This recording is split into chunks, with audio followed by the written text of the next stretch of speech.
อย่างด้านหลัง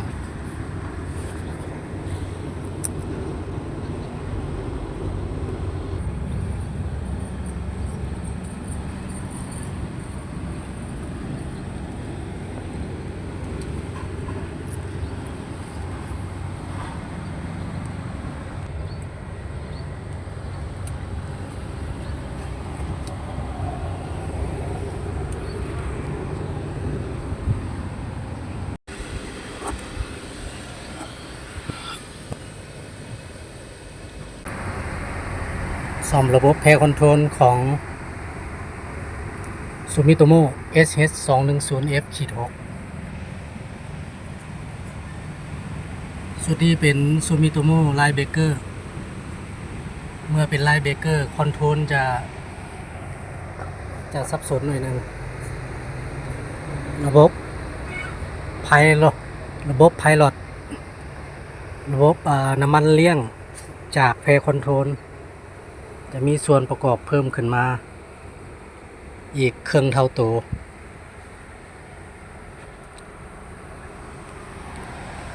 เวลาซ่อมเวลากดเซ็กก็ต้องได้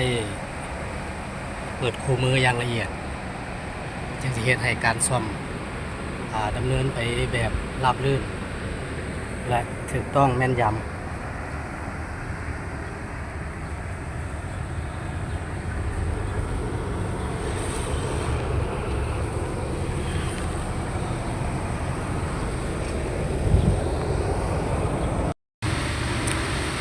เมื่อประกอบสายของระบบไพลอตและท่อน้ำมันเลี้ยงอุปกรณ์ต่างๆเรียบร้อยก็ต้องตรวจสอบระดับน้ำมันอยู่ใน MCV แล้วก็อยู่ในตัวปั๊มให้มีเพียงพอเพื่อสิเฮ็ดให้การทดสอบอุปกรณ์ต่างๆได้ราบรื่นและ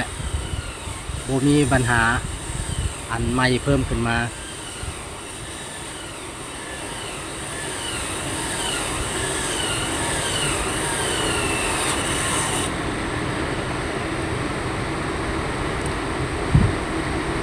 เมื่อเขาประกอบเรียบร้อยก็เห็นว่างานประกอบแม่นออกมาเนียนหลายคราบเปื้อนคราบน้ำมันแม่นบ่มีเลย